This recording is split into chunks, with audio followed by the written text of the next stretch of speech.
Good afternoon, everybody, and thank you so much for the lovely introduction. It's really wonderful to be back in Toronto, although I must say, every time I come back, I don't recognize the place. I grew up in Roncesvalles, and the area is completely different from I remember. So today, I want to give you a sense of my forthcoming book, Updating to Remain the Same, Habitual New Media. This is really embarrassing, but I realized that I started working on this book 10 years ago. And I gave my first talks on it at Cornell and in New Delhi in 2006. And back then, it was called Imagine Networks. And it was really driven by the question, why networks now? Why is it's the network the answer to any question, right? Why do we consider our society, our organizations, et cetera, all to be networks? Why is it the end rather than the beginning of a conversation? Since it'll be impossible for me to describe the book in 45 to 50 minutes, what I want to do is give you a sense of the larger questions that really drive the book. And so updating to remain the same, sorry, maybe I'll move the mic this way if that's easier for people. So updating to remain the same quite modestly seeks to change the ways we talk about new media.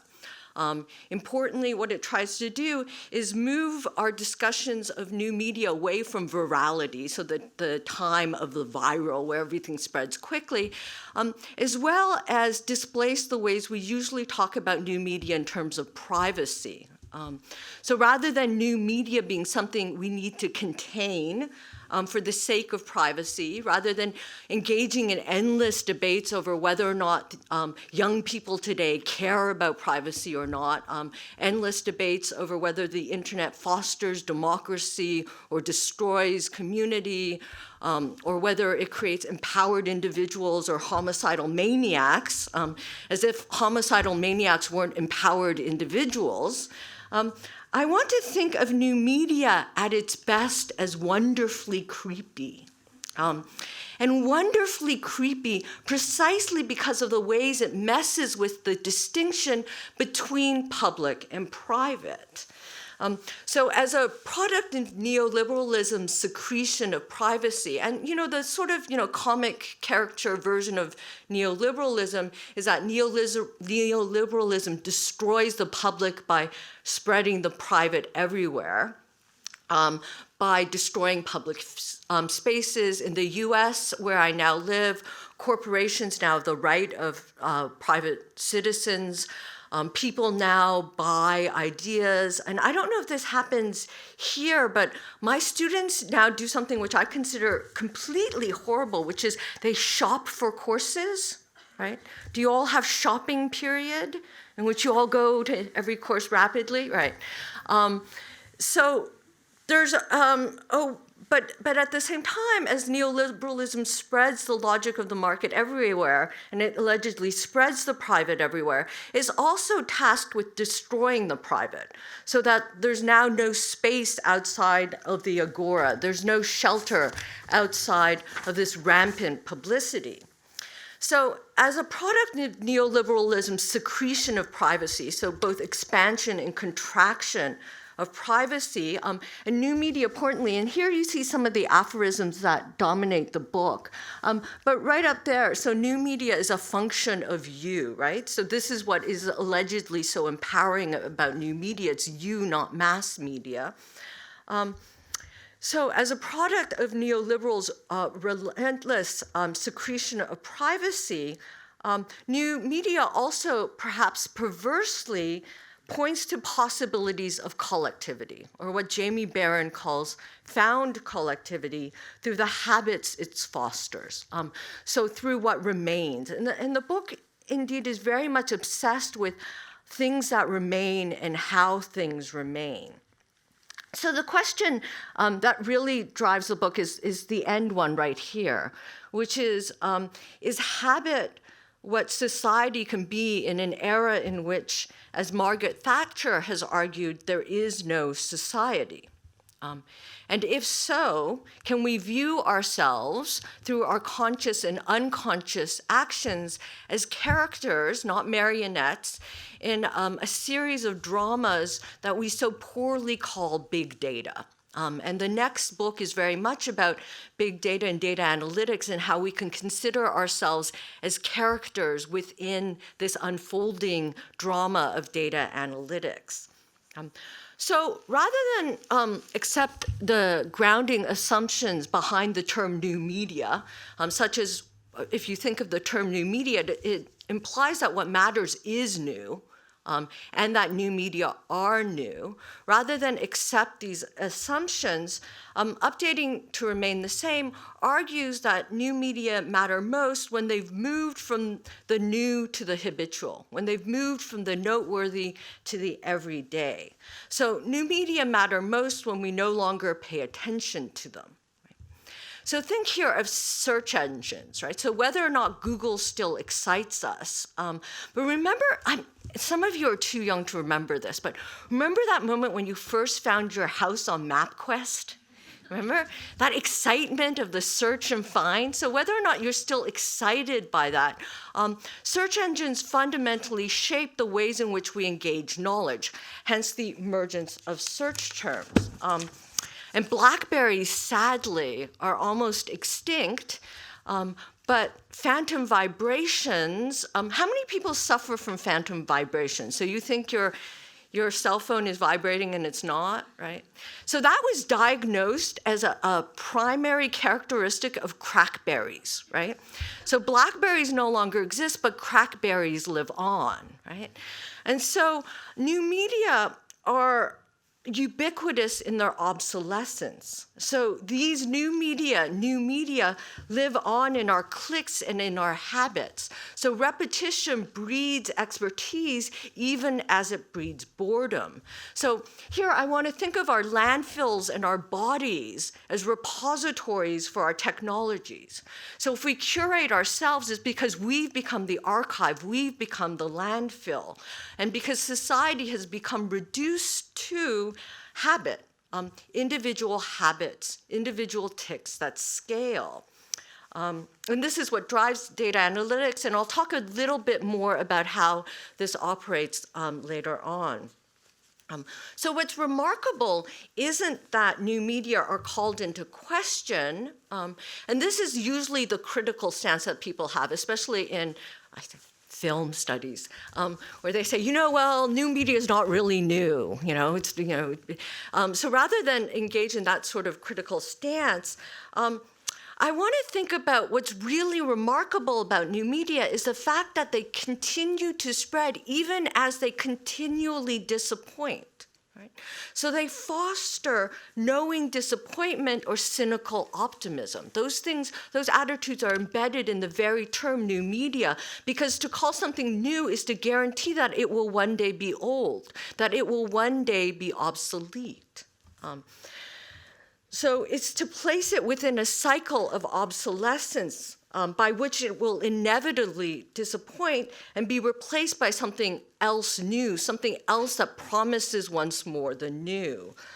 So habit plus crisis equals update. So soon after the dot-com meltdown, it was a time when it was just embarrassing to use the term new media. Everyone thought it was dead. Then you had the rise within the valley of social media, Facebook, et cetera, and Web 2.0 was fashioned as the savior of new media. But what it does as well with these little numerals, it's going to be 2.0, 3.0, 4.0, is that new media will never die because it will always be updated. So updating to remain the same tries to displace this logic of the update.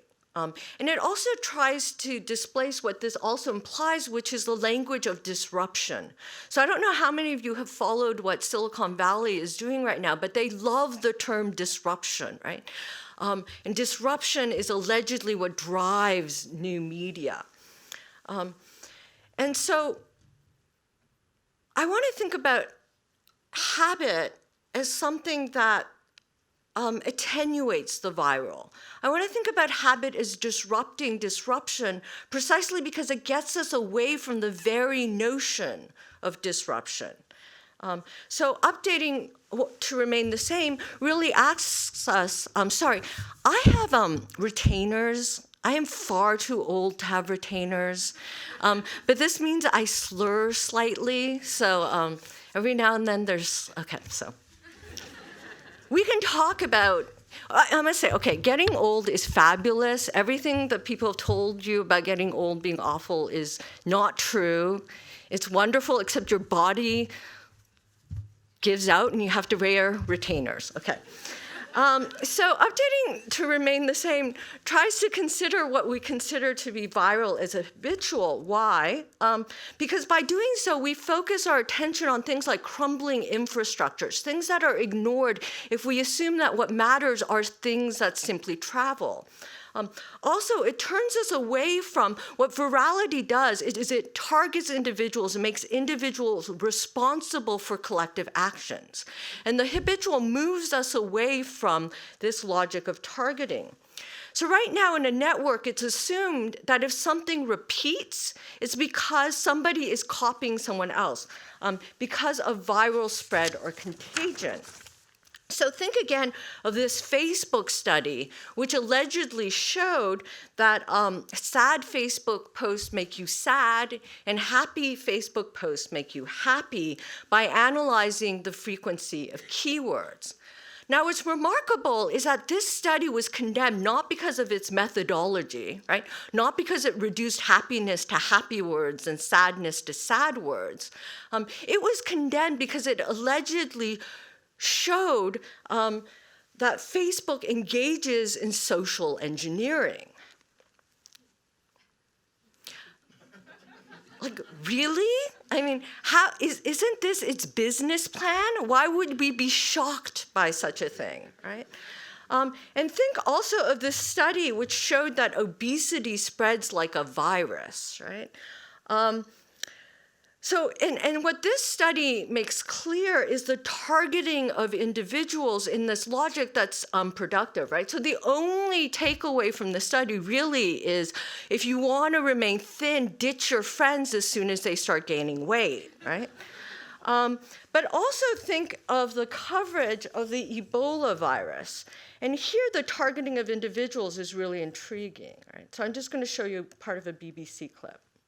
It began in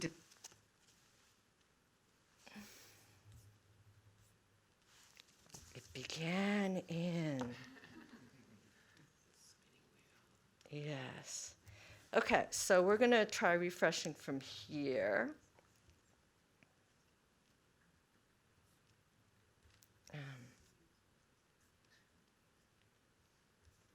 I, of course, have a backup, but this is the problem of using something that has flash in it.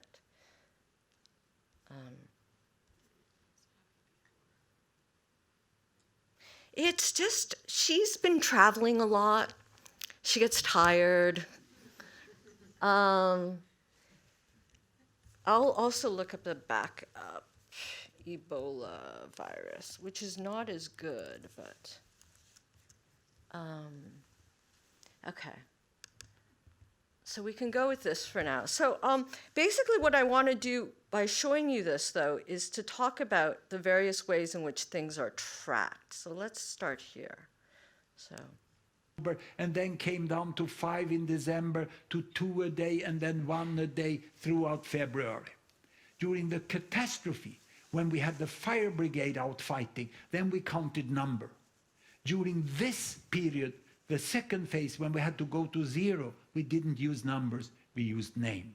We had to get to know people. We had to respect people. We had to gain their confidence. And I can tell you how this ended in Liberia. This is not my data. I presented it from the Minister of Health and many other people who have done the work. But all cases that appeared in Liberia in this year came from this one woman who got sick the 28th of December. And unfortunately, she had not gained the trust and confidence in the system. So she stayed at home with her fever and her vomits and hoped that it was malaria or something else. And by doing that, unfortunately, she infected 5 other persons. So in the beginning of January, a neighbor developed Ebola, the son, the husband, a daughter, and a herbalist that she went for treatment. One person created in less than 2 weeks 5 other persons. And look here, the neighbor infected his sister and brother and also the niece. The son infected the brother. The husband infected 6 other persons. Nephew, daughter, 2 persons who helped him to a taxi in the end. And another neighbor here and a friend. So this is like a sinister family tree. The virus transmits in the closest relation you have in life, those who help you when you are sick, from 1 to 5 to 10. But at this stage, the response had got it. They had gained the confidence, the best. Okay.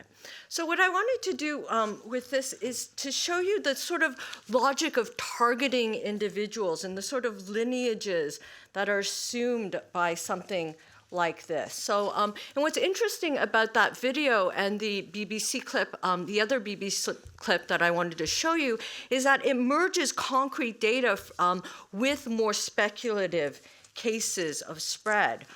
So if you go to the original, which is right here from the New England Journal of Medicine, think about the difference between the narrative that you were just given in that video and this discussion right here.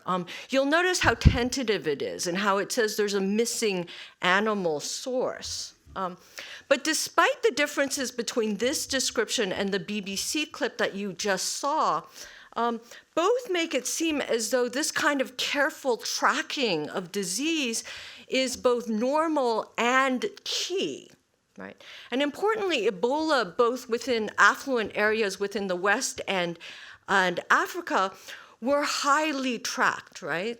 So think of the Patrick Sawyer case, as well as all the cases within the US. But the point here is if we consider, why do we consider networks like these sort of viral networks? Why? Because they resolve contact. They make it seem like everything travels through neat arrows of contact. They reduce local events to things that spread neatly into the global, right? So consider something like SARS, right? So this article on SARS makes the point that there's nothing like a pandemic to make us believe in global networks, right? So if you just look at the last 2 paragraphs here, there's nothing like communicable diseases to register the ways we live now, the costs of globalization and contact. They're used to justify security and to register terror and to make it seem natural rather than political. And although this article ends here by emphasizing that viruses are democratic, that everyone can get one, again, what's peculiar about this logic of virality is that it targets individuals, right? Viruses reveal certain connections while also targeting. So here you see one of the most famous diagrams, and this is allegedly of the mythic patient zero, the bad Canadian steward who allegedly brought AIDS to the US. So viruses reveal connections and they enable us to conceive of and to experience and imagine the world as a particular type of network. Again, one in which repetition is always due to contagion. And this assumes, and to be clear, I'm not disputing the fact that viruses do spread through contact. What I'm doing is I'm joining a larger set of voices, epidemiologists as well as cultural critics, who want to expand our notion of why and how things repeat. Because this assumes that what matters most is tracing, containment, and surveillance. This makes surveillance what you cannot not want. This assumes somehow knowing who patient zero is solves the problem of viral spread. Right? Now, as many have pointed out, in particular Priscilla Wald, this outbreak narrative, this conception of Ebola as an exotic river from which this virus naturally arises, it erases questions of infrastructure. It erases the impact of a crumbling medical system which enabled this spread of the disease. It also erases the impact of globalization on migration and different population spreads. And it also erases the importance, the lingering importance of the Cold War as well as Civil War. So what would happen if we consider if we shift the focus away from the viral to the habitual? Well, for one, it would reveal the fact that connections, or what we assume to be connections, don't always arise from this kind of contagion, but rather habit. So think of animal social networks. It really kills me that the food web is now called an animal social network. So here you see an animal social network. And it's not that a silverfish ate a plankton and this was tracked. It's rather that silverfish habitually eat plankton. So these lines are based on repeated past interactions to describe the present and the future. And here you see the most influential critique of that earlier study on obesity spreading like a virus. And here what Cosmo and Andrew point out is that it's very hard to tell the difference mathematically between contagion and homophily. And homophily is the fact that people who are alike allegedly act alike, right? So again, sort of a habitual formation versus contagion. So further, what is information if not habit? And here I'm thinking of the archaic notion of habit, so of information, sorry. So information originally meant the formation of individuals. It really was about a habitual formation. It wasn't something that could be separated. It was always embodied. So habit is training beyond conscious recall, but also the technical meaning of information. So information is what lies underneath meaning. Information is repetition, which enables communication to take place. Further, the best way we're told over and over again to avoid a virus is by getting better habits. Right, to wash your hands, to cough into your sleeve, to practice safe sex. So habits, learned actions which become non-conscious, attenuate viruses. They attenuate and store affect. They allow us to ignore while also engaging the environment. And also, habit focuses us on what remains, right? What remains in our bodies, in our interactions with others. We learn habits from others rather than what spreads or what doesn't spread in order to understand how things change or don't change, right? So again, habit plus crisis equals update. And you also see this, so here is a quotation from Milton Friedman, the force behind neoliberalism.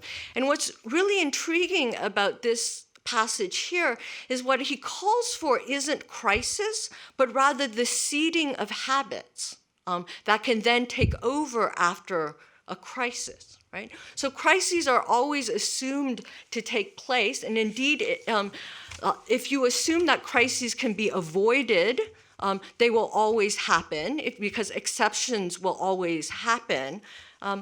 But what's important here again is the seeding of habit. So in the first half of the book, I look at habit and crisis as the temporality of networks. And what really strikes me as interesting about this twinning of habit and crisis right now is that habit no longer habituates, right? It's the moment that you become comfortable with something that is updated, right? And so in a bizarre way, habit has become addiction, to have has become to lose.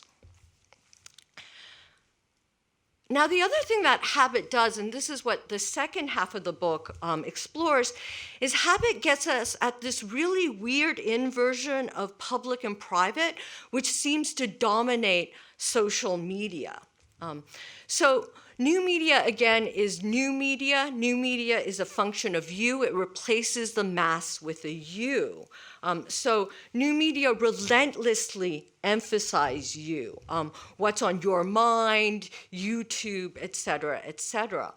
But you is a really interesting, here you see, this is a math joke for anyone who gets it. Okay. So what's interesting about you is that in English, you is a particularly shifty shifter, right? So you is both singular and plural, but in its plural function, you still individuates. It's not I become a we, right? In this plural you are still targeted as individuals. And this is good because allegedly now everyone can speak, everyone is empowered. This is what new media does. And this logic is what dominated the hype around the early web. So here you see one of the redo of the famous New Yorker article that encapsulated the anonymity and the promise of the web. Now, this seems laughable to us after Snowden. And here you see an update of that, sort of imaginary after Snowden. But even Snowden actually insists on this internet as the reason why he decided to leak. But now Snowden, of course, blames the US government for destroying the internet, for causing this change. And here you see like creepy NSA people. But the more important thing to remember is that if Snowden's information was valuable, it's precisely because of the ways in which private corporations have been using unique identifiers to create historical trails, right? So surveillance is now a co-production. And it's co-produced by both corporations and governments, right? So it's the twinning of these two things. Just as a point of curiosity, how many of you have the same password across different IDs? Okay. That's a unique identifier, and that's exactly how cross-database tracing works. Surveillance is now a co-production. It needs that kind of longitudinal as cross-data information to work. And also, think about how things change with new media. So think about Kindle. But this is true for anybody, if you read anything online. Here you see a site from Kindle that offers you the most highlighted passages. What's key is when you read anything via an e-reader, everything is tracked, right? The highlights you make, how long you spend on a certain page, when you move to something else. This is all information that is now available. So again, rather than being totally creeped out by this, what we can think of ourselves is now characters. So in other words, if D.A. Miller could once famously argue that there was a fundamental difference between readers and characters, so no matter how much you liked Oliver Twist, you're not Oliver Twist because Oliver Twist is a character in a book and you're reading in private, now this distance between readers and characters is precisely what's been called in question, and it's called in question by the force of how we like something. So I want to get to this but just to dwell a little more on this distance or the complication or the flip between public and private, consider how the media window was supposed to operate, right? So this is back in the day of broadcast or cable before it became what it is now. there was an idea, of course, that you were in the privacy of your home looking out onto a public space, right? And what Thomas Keenan has argued is that actually liberal democracy is based on this metaphor of the window, of the idea that behind the window, you're a private individual, a private theorizing individual looking onto a public space, and it's in the public space that you have public actors, right? So there's a separation between the two. Now, Keenan goes on to argue that it's not so neat, and he asks what comes through the window, and he wants to think of the window as constituting both the private and the public. But this notion of the window as separating, the media window as separating the private and the public, is very strong, and it also what grounds that earlier discussion of new media somehow empowering, because now behind the window, you're no longer silent, you can speak. So the question, though, is if this is the silence that's fixed by new media, what we need to address is the fact that this entire structure seems to have been flipped.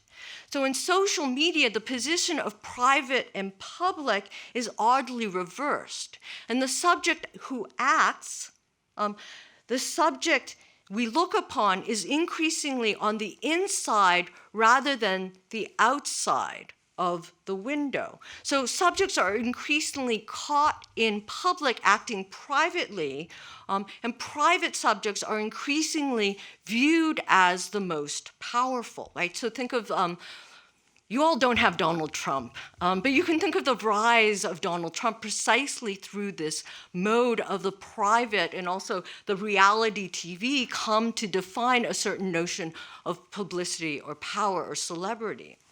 So what's important now is that in private, behind the window, you're never secluded, you're never silent. And you're never secluded and you're never silent, not only because we never seem to be able to shut up, and not just us, but our machines.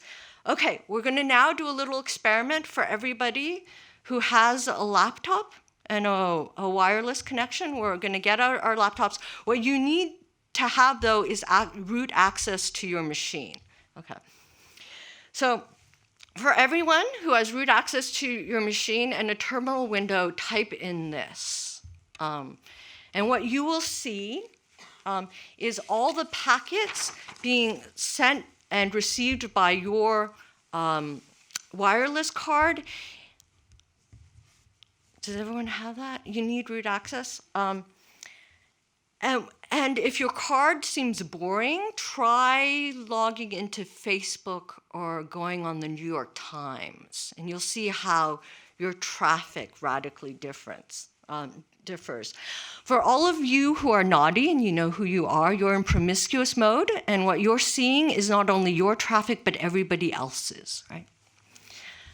For all of you who are vaguely paranoid or willing to become so, this is something you should do regardless. Type this in, and you will see all the open ports on your computer. And you will be surprised as to how many open ports are on your computer right now. So whether or not we're live tweeting, we're always promiscuously exchanging information. And we're exposed not simply because our network cards are always sending and receiving data. We're also constantly exposed because we're being compared to people who like us, our friends, and people who are allegedly like us, our virtual neighbors. So the internet and data analytics is based on modes of liking and disliking. And homophily makes things both reachable and findable. Right. So to make this concrete, consider Netflix, right? In particular, Netflix's use of collaborative filtering. Is Netflix popular in Canada? Excellent. Okay, great. So Netflix like a few years ago, offered a challenge, right? So it has a huge database. It has millions of users, millions of films, but not that many people rate. So they offered a huge chunk of their database as well as a lot of money to whichever group could improve their rating system by 10%. And this is really, this is what the Netflix challenge was about. Now, the winning algorithm, and this is something that Meng Cheng's textbook Network Life really nicely elaborates, not only used as its base like a mean score, so the average score plus a factor for user bias as well as film bias, it also created something called a neighborhood predictor. And here you see a very rudimentary example of a neighborhood predictor. So this could either be 2 users rating 1 film or 1 user rating 2 films. And the idea is you can measure the cosine coefficient in order to put people into neighborhoods. What this means is that, first of all, there's an assumption of segregation here, right? That neighborhoods should be filled with people like you. And the second thing is that you become more predictable the more you differ from the norm like others. What matters is your extreme likes and dislikes and how your extreme likes and dislikes map onto other people like you to make you that much more predictable. And so they used it basically, and here you see the rough basis for a neighborhood predictor. Now, a couple of really interesting things about this basic algorithm and the Netflix prize is that these systems, there's no real way to know how accurate these systems are. So in terms of the Netflix prize, the winning algorithm didn't actually predict the future, it predicted the past. Right? So a large part of the Netflix database was hidden, and the idea was you had to predict what was hidden. So there's an odd difficulty with verification in these systems, which are all allegedly about verification. In other words, there's no knowing how many people would have clicked on the next movie anyway. These systems proliferate false positives, right? And this is something clear in, say, collaborative filtering systems used to deter terrorism, right? Because the proof in these systems is that there is no proof. Right? Which is why Oscar Gandy Jr. argues that these systems are about efficiency, not justice. But the other thing we have to realize is that this is also how global climate change systems predictions are supposed to work, right? If we believe they're true, we'll act in such a way that they'll become unverifiable. Right? So there's an interesting gap, and that gap is precisely that space for political action and for us as characters to operate. Now, what's interesting about the Netflix as well is that it's actually paid all this money for this winning algorithm. It's not using the winning algorithm. Rather, it's using principal component analysis. And it can use principal component analysis because it now streams films. And because it now streams films, it has so much more information. It knows when you stop, it knows when you go to the bathroom, it knows everything based on these actions, right? Now, what this assumes, and this is something that Antoinette Rouvroy has pointed out, what these systems assume is that your actions matter more than your words. They now don't care about how you rate things, right? If there's a gap or a distance between what you say and what you do, it's automatically assumed that what you do is more true, right? So words are oddly devalued in these systems. But the important thing to remember is that in these systems, what you do isn't what you singular do, because your body is always plural. Your history is not your individual history. Your history is your actions linked up to a larger pattern. So as I argue in chapter 3, network analytics knits us all together through our habits into this monstrous chimera. And what happens, therefore, is not only is our history not our own, but singular actions are never singular. So consider this so this is the example that's always given about the efficiency of big data. There are no Targets here, are there? There's one target? Target. Yeah. They shut down? Yeah. So Target, as the name applies, is an upscale Walmart. But Target, and this again is the example that's always shown about the efficiency of data analytics. So shockingly enough, Target was able to predict that a 16-year-old girl was pregnant before her father did.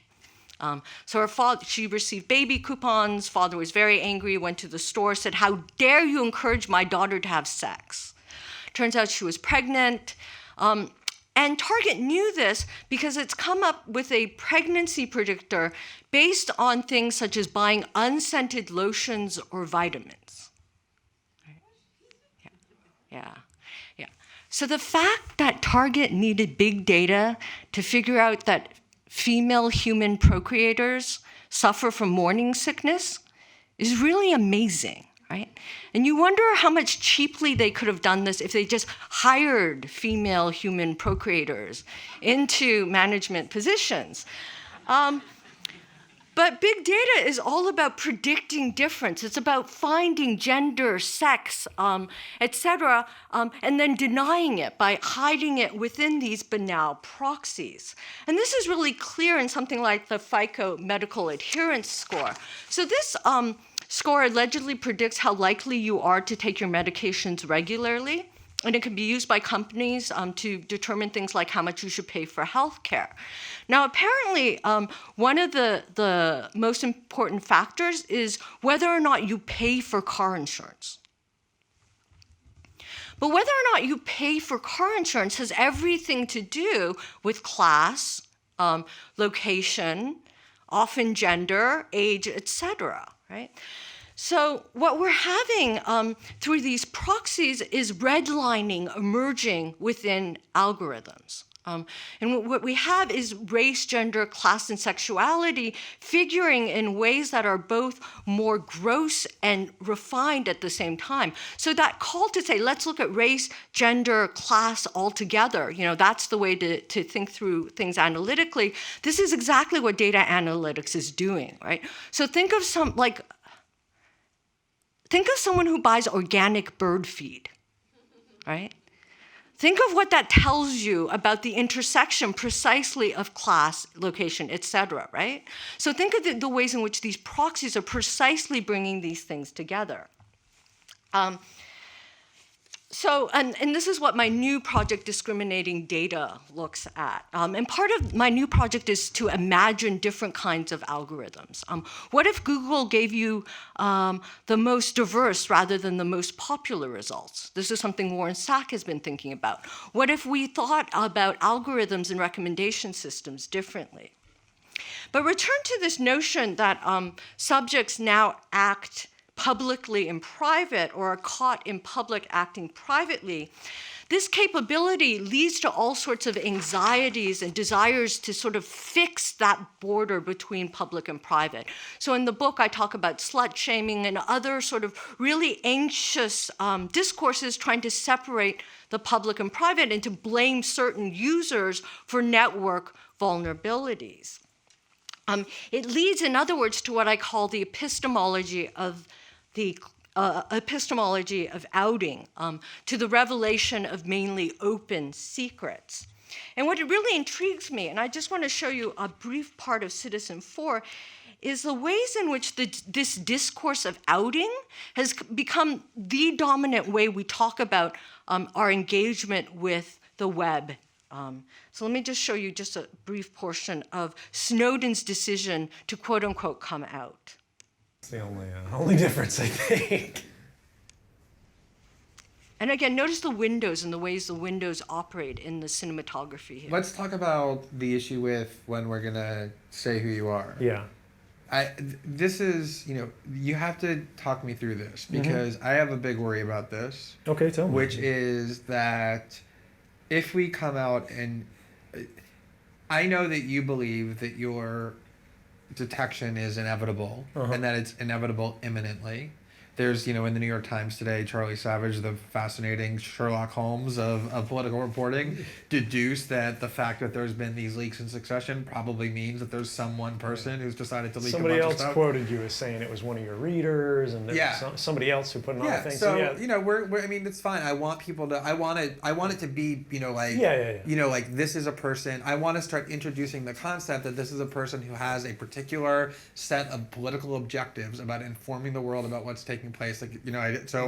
I'm keeping it all anonymous, totally, but I want to start introducing you in that kind of incremental way. But here's the thing.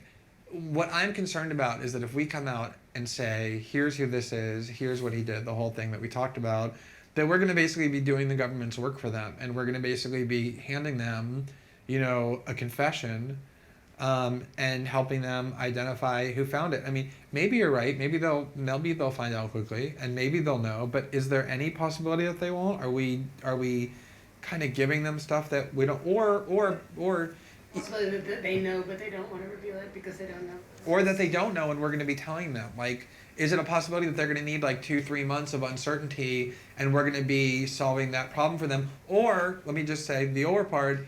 Maybe it doesn't matter to you. Like, maybe you want it.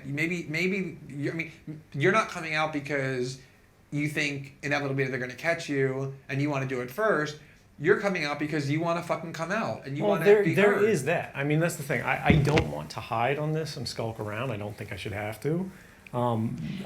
And so in the whole clip as he goes on, it's very much his justification for coming out. And so chapter 4 looks at this epistemology of outing as rupturing that public-private divide. Again, think of leaks and the ways in which leaks have become central, not just to what new media content is, but the actual structure of new media, right? So it tries to understand this public-private rupture in terms of this epistemology of outing. So the book ends by asking and exploring what would happen if, instead of engaging in this epistemology of outing and focusing on this notion of the leak, we actually embraced the public nature of our exchanges and the networks. What would happen if we warily embraced, rather than were hidden from, that constant exchange of packets that actually makes our networks operate? And what if we focused on creating and inhabiting public space online rather than seeking out these bubbles of privacy, which are anything but private, right? As if trust equals transparency. And to get at this, I want to end with the dream activists. And I'm going to show you one video of the dream activists.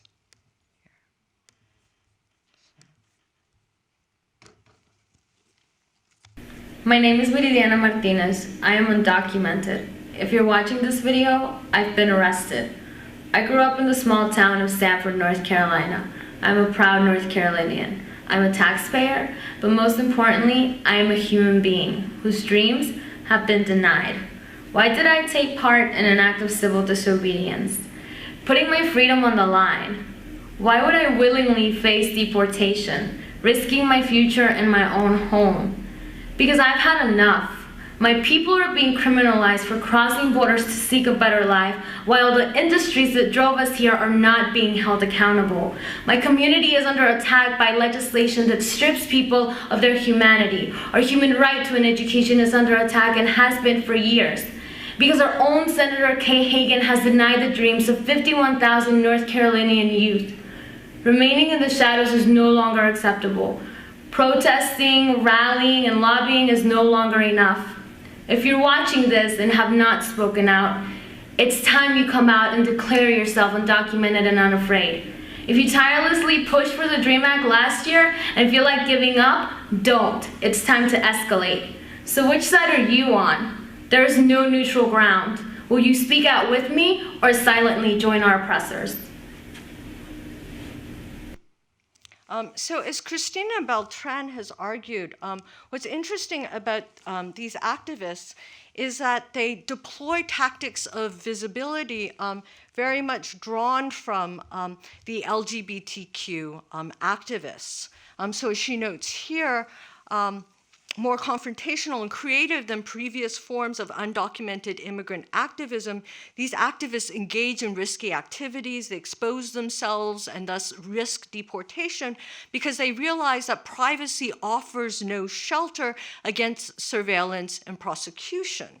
They reject privacy, the normative privacy of normative national culture. And again, what's important here is not the entire rejection of privacy, but actually a rethinking of privacy so it's not reduced to this notion of house arrest.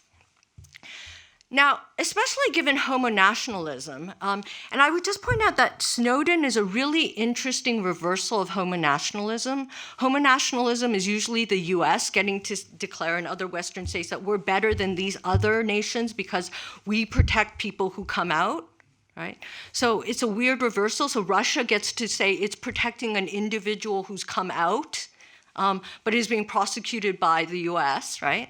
So given homonationalism, it's important that we not simply celebrate this queering, but what's important is that it raises the question, what does it mean to confess in a medium in which we're always confessing?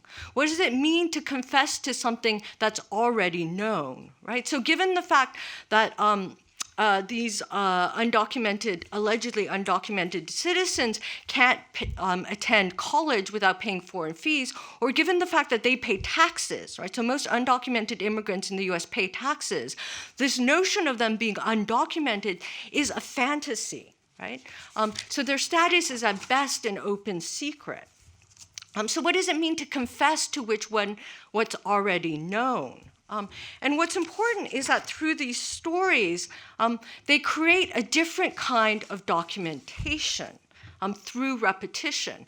So these protests, as you see 4 stills from them, these videos are very similar. They have the same narrative. My name is X. If you've seen this, it's because of Y. They wear the same T-shirts.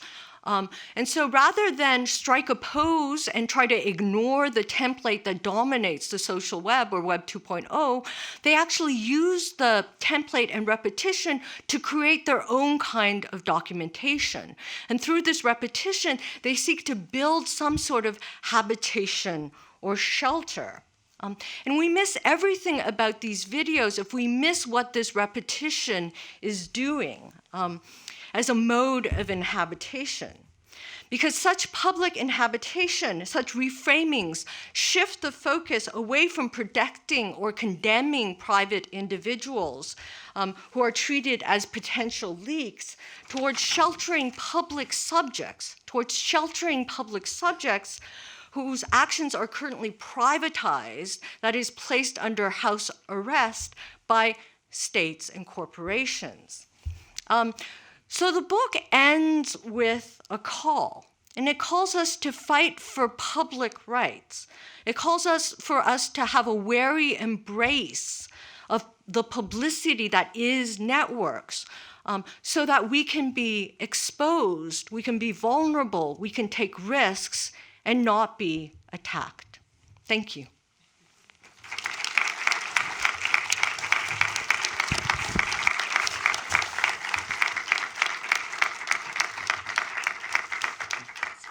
So we have time for questions. I've been told that if you want to ask a question, you have to wait for the mic. Okay.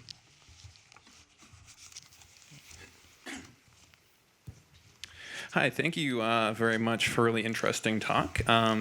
There's a lot I could ask. There's a lot of ideas out there, but I'll try to just be quick and keep it simple. One thing I'm really interested in is your notion of virality. And I'm curious if you're thinking about it, and I think you are, or just if you could expand upon it, just in relation to the kind of, I would say probably neoliberal discourse that we're getting around things like quote-unquote viral video content now. Mm-hmm. And the reason I'm asking this is there's even literally at this point, the NFB and the CRTC right in Canada is running a conference right now in Toronto where it's all about leveraging the online, right? Like leveraging virality. And I think it fits in so tightly with this kind of idea of, the entrepreneurial subject in terms of, really monetizing viral content. And I'm really curious in terms of how, you can relate that to this idea of needing greater kind of support, because on one hand there's a discourse that's encouraging young people in order to make themselves vulnerable from an entrepreneurial perspective, like be PewDiePie on YouTube and not be Tom Cruise.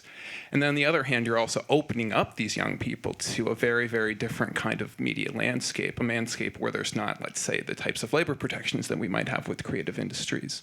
And when they're increasingly open to things like harassment, swatting, all kinds of stuff that's going on within the viral video sphere. So I'm really curious in terms of how you think your ideas might relate to that, because I think there's lots of connections there, at least from what I've been hearing. Great.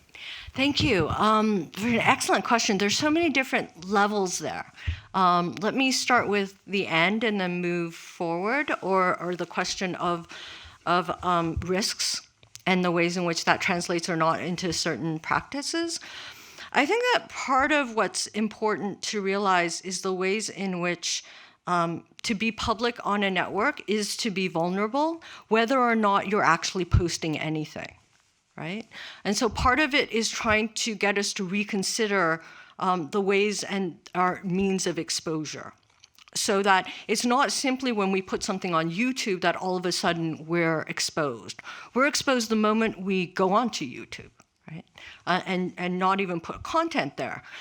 And then if we consider, again, ourselves as engaged in what Philip Agri calls a grammar of action, so that by doing things we're actually acting and speaking, then we have a different way to understand why it is that certain videos are repeated and certain aren't, right? It's not simply that the content it is self-viral, but rather there's some sort of large-scale action that enables something to happen.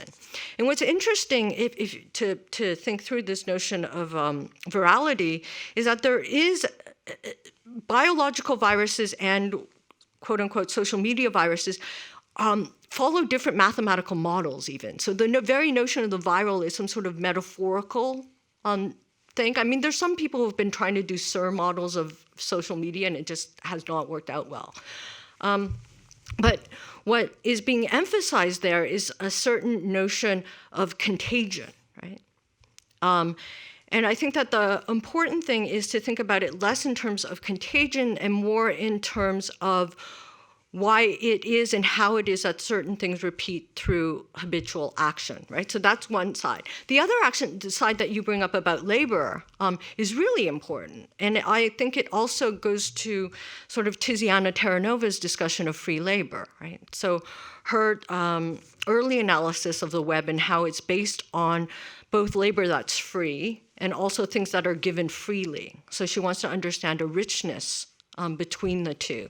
But I think that the question of labor and compensation is absolutely key and does not have to fit onto questions of virality. Because as you point out, the notion of reimbursing or giving back according to a certain measure of success, right, doesn't really align to how things operate. Hi. Thank you for the interesting conversation. I thought it was really thrilling how you mentioned that you still individuates, and I was wondering, I'm just curious, how would you assess the role of memes and meme culture nowadays in the context of new media and the discussion on individualism versus kind of collective? Yeah, no, I think that's really key in the ways in which that that whole notion, this goes to the question about virality. The reason why people talk about it is because now it's trackable in a way it wasn't before, right? Because we do have these traces. And again, the meme is a certain notion of things that repeat, right? So it's taken from the selfish gene, right? And the notion that there are these things that naturally repeat. And therefore is very much along the lines of that notion of the viral spread. But what's important about memes and the reasons why they've become so important now is precisely because of the tracing. But what's interesting about that is, again, the ways in which this tracing is taken up in this U as well. So how many of you remember Coney? Were you too young to be part of the Coney generation? Yeah, so I lecture when I do Coney. All my kids now are like, yeah, I was in middle school during Coney. What's interesting about Coney and all that phenomenon is that it directly addresses you, right? And it offers you this individuating picture. So let me just show you one clip from Coney that really makes that point. So this is from Coney. So do you all know about Coney 2012? Okay. So Coney 2012 was, at that point, one of the most viral videos, but it makes no sense in terms of virality. It's not like a 30-second thing of people impaling themselves or torturing their brothers or doing something weird to a cat.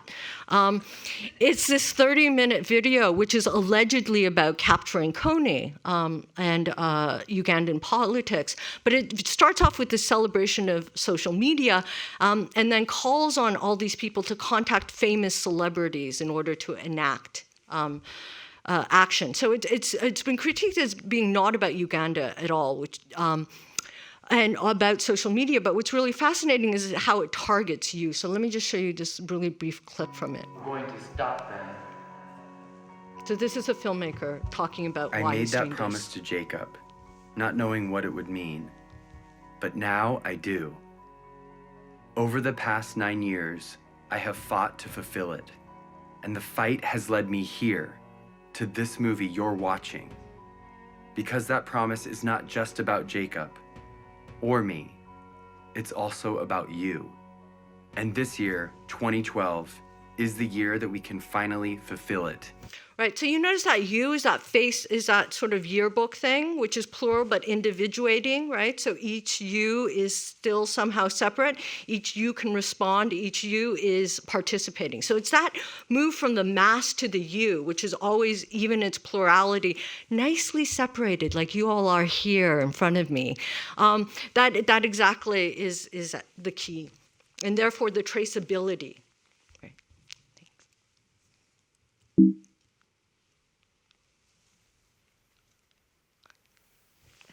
Up there. I love that they also light up. I love that you have that. So. Hi, thank you so much. Amazing talk. A word that you use, and which is a word that I'm deeply attached to, is metaphor and metaphoric nature of things. So if we accept that there is a self and these selves are related, what if the relation is not direct and it's actually metaphoric? Would it then be a network, or what would it look like? Right. So the term that I like most in terms of thinking through the you isn't metaphor, but apostrophe. So if you think through Barbara Johnson's really famous description of apostrophe in poetry, is that the apostrophe, which is a call to something that's not there, right, is a way to animate something that's not there. But also, therefore, what I'm arguing with the you, a way to identify with this thing that's not there as well, right? So the you in Coney doesn't exist until you identify with this thing, right? So you're apostrophized, but the moment you take up that position is a moment in which you're part of this network, or excluded from it. Like there's nothing like being excluded to make you believe that networks exist, right? Right, so think of Hillary Clinton very early on talking about this conspiracy. There's some sort of logic of precisely of that. And this is something I detail in the beginning of the book, which looks at apostrophe.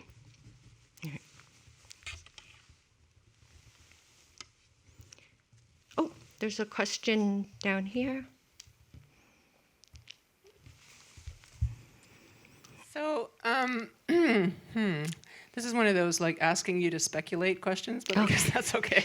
So I'm wondering if you think or speculate that this kind of that the ability to develop a collectivity around the habitual, a kind of shared, could be, could hinge on some kind of access to data going forward, because that's what we don't have now. This data is all collected and it goes into some cloud, for want of a better word, and it's somebody else's data. It's always somebody else's data. But do you see that maybe there could be a way that we could actually identify with each other more around our habituations, through access to data? Yeah, so a lot of people have been arguing for different ownership models of data. So you should own your own data and you should be able to trade your own data is one way in which people have been talking about things. But I also think what's really important is that we think through these algorithms and come up with different algorithms.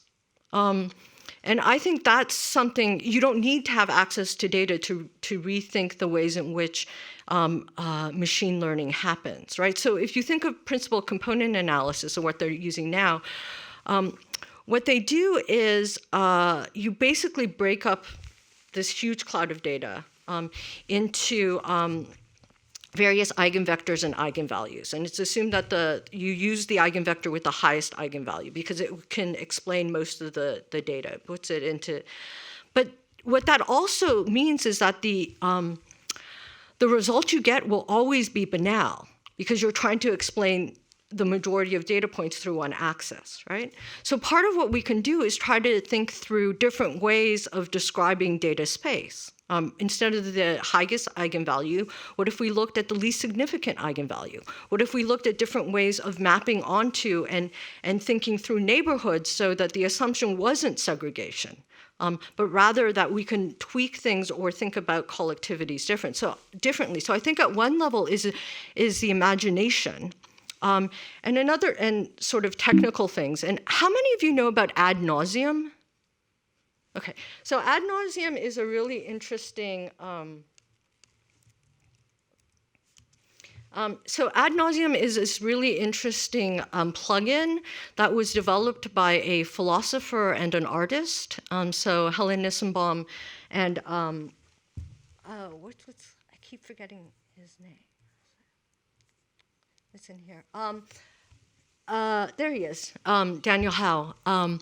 And what this plugin does is it clicks on all the ads for you. So when you go to a site, everything is clicked on. Right? So in a certain sense, companies like it because they get all these click-throughs. And in another way, it sort of shields, it gives you a different sense of interacting. So I think that there are different modes of interaction. Plus, I mean, if you think about big data rigorously, and big data is a fascinating computational problem. Like, how can you analyze data that you can only read in once if you can? I mean, the scope of it is massive, and it's not analyzable in the ways that we assume it to be. So I think there's such scope within this unanalyzable mass, which is often dealt with by being replaced by certain random matrices, that there are modes of action and uncertainty that precisely enable sort of collective action to emerge. But it means rethinking our defaults and not accepting our defaults as they're given to us.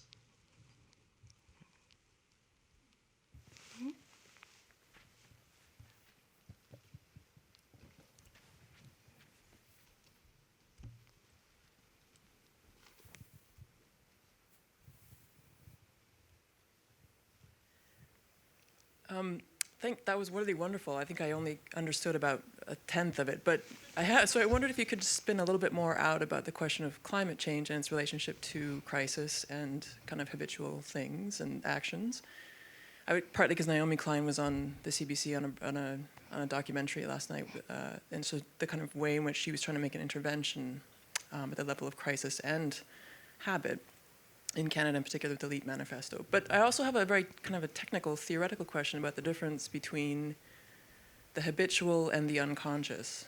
And if that matters to you, because the kind of psychoanalytic sense of the unconscious has got all these pressures about repression and what can't be known and the kind of, things that have larger kind of political consequence, perhaps, than the non-conscious or the habitual. Right.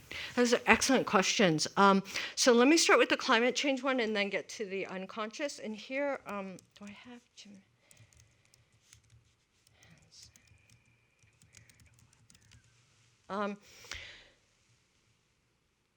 Okay, so in terms of global climate change models, again, what's really interesting, and here let me just show you one model.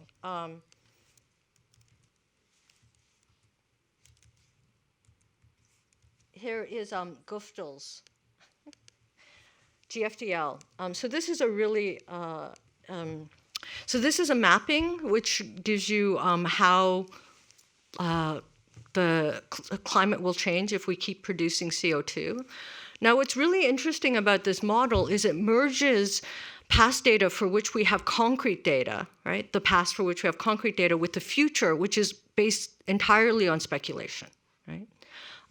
But what's really interesting is not simply that it erases that difference between the past and the future. Again, if we believe these models are true, right? If we believe that temperature will rise in the way that's predicted, we'll act in such a way that it won't actually rise, right? And so that these predictions, the actual predictions, will not be verifiable. So we're working in a way to make these models unverifiable. And rather than view that as bad, right? And this is the logic actually behind a lot of global climate change deniers. So George W. Bush funded climate research like no other president before him, because by saying it was unknown and we need more information, we need to know it better, what he was in essence doing was giving polluters more time, right? Because by the time we know if a single prediction is correct, it'll be too late, because it will have happened, right? So I'm trying to think through that gap between prediction and reality, or one can say reality and truth, as the space for political action. And moving away from, we need to have a certain model of verifiability because we lose the battle. And that's clear in global climate change model. Now, what's interesting is, so Jim Hansen is probably one of the most respected climate scientists. He came out saying climate change existed at a time when very few scientists, especially from NASA, were willing to go public. And as you know, there's a difference between climate and weather. This is why meteorologists and climatologists have this huge fight over whether the global climate change is real. Because weather is sort of everyday, climate is something you can see if you can via icebergs. Now, what's interesting is that Jim Hansen, in this recent article, argued that we can actually register global climate change, and in a way that doesn't rely on models and that actually relies on weather. Because what global climate change also does is it puts so much energy into the atmosphere that you have weird weather events. So we're now increasingly experiencing events which are three significant, sorry, I'm so tired. 3 standard deviations away from the norm, right? And again, what's important about global climate change is the mean, not the deviations. But the deviations are something that's experienceable. And so I think thinking, again, and this goes to the question of data, a lot of artists and other people are looking at data visceralization, the ways in which these outliers or data can become visceral and therefore comprehensible or actable in a way that doesn't seem possible from the ways in which we think through these models. And it's true, a lot of Americans now believe in global climate change precisely because of these weird weather events, which are side effects rather than the main impact of global climate change. In terms of the relationship between the unconscious and the non-conscious, what's really fascinating to me about habit is the ways in which habit is considered to be something that's unconscious that becomes non-conscious. So it's not something that is unconscious, but something that was once conscious that then becomes, neurologists will talk about it as programmed. And that one only becomes aware of these habits when they conflict with current goals. So they're taken up. The important thing about habits is they're always learned. They're taken up usually in relation to a goal, and then they're forgotten about and only become conscious again when they allegedly conflict with a current goal. But I think the whole psychoanalytic question of the unconscious complicates the ways in which habit is discussed and thought through, and the sort of facile notion that somehow habits can simply be changed through certain modes.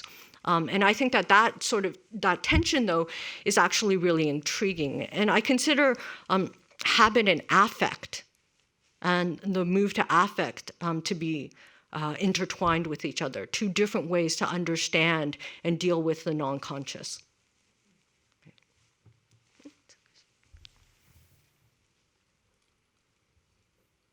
Thank you, Wendy. So it's making me think about, so in the work that I'm doing, partly it's dealing with scripting, so dealing with code that writes its own code to solve problems that I don't know exist yet. So I'm interested in terms of perhaps thinking about machine intelligence, whether or not you would consider that as a habitual behavior, because I think thus far you've been talking about it from human actions, right? We as humans are analyzing this data. And then secondly, I just wondered if you could talk about your favorite algorithm that you haven't thus talked about. Thank you. Yeah, no, machine learning is really fascinating, particularly in terms of understanding something which morphs, right? So habit is always considered to be second nature. And in the book, I do have a chapter which looks at that twinning of programming and habit and tries to think through the motions. And what I do like is that machines can have habits, and there are technological habits as well. And the habitual not only links machines and humans, so also crystals have habits. Crystals form through habits. And allegedly, and animals have habits, right? So there's a certain ways in which the habitual opens up to something beyond the human. In terms of my favorite algorithm, wow. Many of them are speculative. I do think that Warren Stack's very early attempts to create a search engine that would not give you the most popular, but the most diverse, and this was the struggle to decide on what was the most diverse and how do you not reduce things to things that are simply the same was really fascinating. I think that I have a favorite project. Oh, this is what I'll do. I have a favorite artist. Okay. So Kelly Dobson, and talk about working in the belly of the beast now. She's now a fellow at Google. But her work is about, she coined the term data visceralization, and she had a group at RISD focused on data visceralization. And what she's worked on is what she calls machine parapraxis. So the fact that when we interact with machines, what's often most important about our interaction isn't like the keyboard, right? But the example she often uses is, remember when your laptop used to warm you? You know, that sort of warm feeling you used to have with it on your lap. And so she tries to take what's considered to be side effects and make them main modes of communication. So this is her blender. So.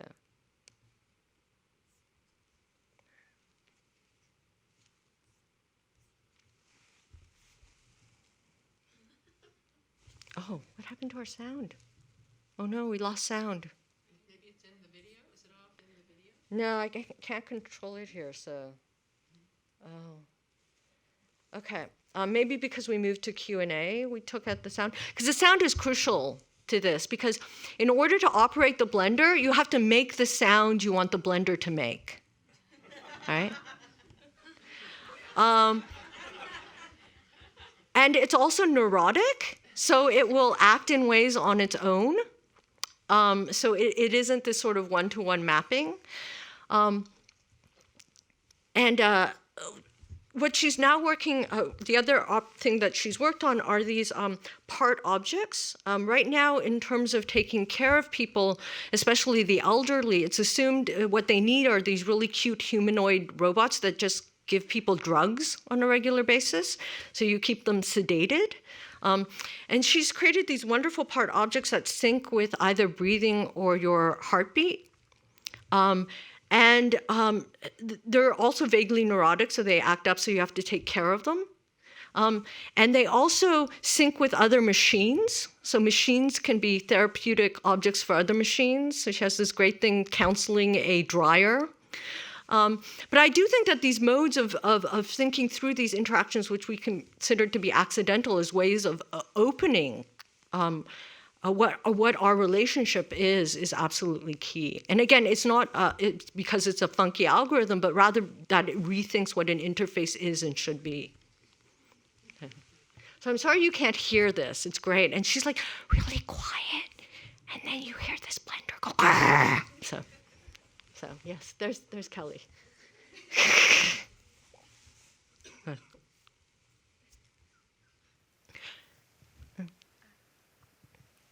Hi, I guess I was thinking about something that I feel like I'm very aware of and you probably consider often too. And I was thinking about like the data that we accumulate around us. And you kind of mentioned earlier owning your data, but I think that the data that we accumulate through the things that we do on the internet and the trail we leave and cross-platform is usually very villainized. People kind of talk about like, oh, you know, you're giving all these people your information for free and it's supposed to be this really scary thing, but it's also a very powerful and amazing tool, and in a way we do own it through that tool-like quality it has. I find the things I want to find more easily because I allow my networks to interconnect, and it's very useful in that way. And I just wondered if you might have any thoughts on that kind of tool-like quality of the often villainized data that we communicate or accumulate. Yeah. No, I think there are so many different layers there. One is, I mean, think of all the lovely signals that are caressing us. You know, right now, that, you know. When I had braces, I used to stand next to a radio tower because I thought I could, you know, funnel in the it didn't work. But I think if you think of all the signals that are around us right now that only some of our devices can operate, you get a very different sense of what exactly it is communication, what exactly it means to communicate. So I think there's a sort of open and fundamental promiscuity to our signals that we should engage and know about. But also where I think things slightly differ and what we need to think through is that there's a huge difference between the internet and echelon, right? It takes the NSA to create Prism. Like it's sort of bizarre. People have gone from thinking, I'm on the internet, no one can see me, to I'm on the internet, therefore I'm entirely trackable, erasing the infrastructures that are responsible for both of those, right? So I think that part of it that we need to think through are defaults of storage and exactly how and why things are stored and how things that are stored can be used. Because there's a way in which one argument would be the right to be forgotten is too late, because once you're known, being forgotten means nothing, right? You've already lost the battle, and that there's a certain dynamic force of information. And the other would be, again, to engage this to try to understand exactly collaboration in a different way. So it doesn't become this sort of freak out, there are people like me, but can we use this collaboration in a different way? But one thing I would say is that the moves towards secrecy or absolute privacy within this public realm are often those that put us at most risk, right? So think of Tor. So you all know the Tor network. So the Tor network is the super secret dark web. Basically, it encrypts between each hop, right? So the idea is somehow this network is untrackable, right? But there's always the first hop, right? And so I don't know how many of you know the story of poor Aldo Kim at Harvard.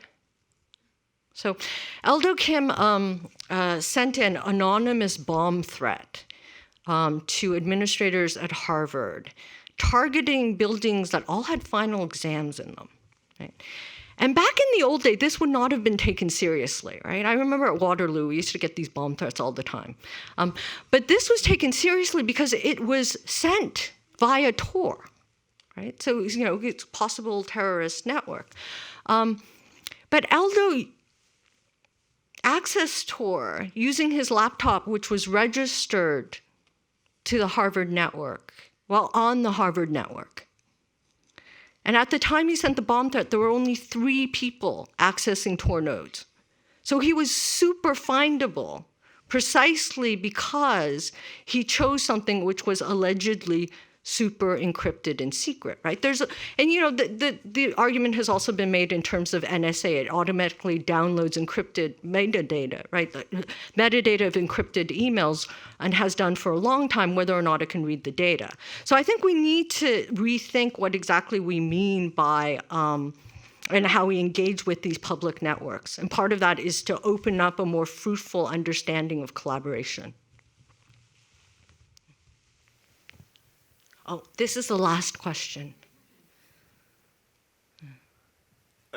So having thought about this for about a decade, I was wondering, our human algorithms have been around for 100,000 years, some odd 100,000 years, something like that. and they're represented through different technologies as they come about. And in this case, you're talking about like the network effects of the internet predominantly. How would you guard against the potential negative effects of all of the technologies you referenced? Like it's from a psychological point of view, because that hasn't really been, there's like, it's so ambiguous, the data about the psychological effects of all of this technological, spread amongst the human population is so ambiguous. It's hard to place like what's good or bad. It's difficult to even acknowledge what nodes might be worthwhile reaching. There's no criteria with which to determine with certainty what nodes we should arrive upon, which we shouldn't, and how we should go about reaching particular nodes if there are some that can be determined to be positive or negative, if such an orientation could be created. But since you've been thinking about this for like 10 years, or more, I don't know. And since you've been able to see firsthand, like the spread of different kinds of technologies and different gradations over that time, how would you address like the potential negative effects of this spread of technology within the human sphere? Okay. I think what's important to realize is that the negative and the positive are intertwined. And the moment we try to insist that there can just simply be positive or just simply be negative is the moment in which we lose the battle. So one way to think through, again, is the ways in which, by being on a network, we're constantly vulnerable. We're sending back and forth, right? And if we think through that vulnerability as something that's essential rather than something that needs to be negated, we can engage with things more rigorously. Think also of something like slut shaming, right? The idea there is to shame certain women as if it's their fault, as if bad users were the fault for leaky networks. If it wasn't for them, somehow the network would be better. Or in terms of pornography, if there just wasn't pornography on the internet, then the internet would be good. Rather than realizing, and here I think that the work of Whitney Phillips, as well as the work of Susan Passanon, is fantastic. And Whitney Phillips makes the argument that trolls aren't outside of mainstream media. Trolls amplify and actually engage mainstream media tactics, right? Look at someone like Donald Trump. He's a troll, right? And so to insist on somehow there is 4chan and then there is mainstream media is not to engage the ways in which the negative or is sort of interwoven. And doesn't give us a way of dealing with it. So I would say, first of all, to understand that what is sometimes bordered off as good and versus bad is problematic. And then secondly, to realize if the internet is blamed for certain things, to put it in that larger context. And Susanna Passanon's work on pornography argues that pornography online isn't something we're exposed to. Pornography is part of the society which we try to get rid of. And in that moment of expunging, then the logic of exposure comes in, right? So I think that somehow dealing with this intertwined nature is absolutely key, and realizing that the ways we need to address some of the really horrific things that happen on the internet is to realize they're not simply linked to the internet and they're not accidental. And here I think Lisa Nakamura's work on gaming is fantastic, where she argues that the racist comments that are made in in those massive online role-playing games isn't accidental. It's actually part of the interaction. And so trying to engage these things and see how they're intertwined and linked elsewhere, I think is absolutely key to producing a more just society. I think that's it.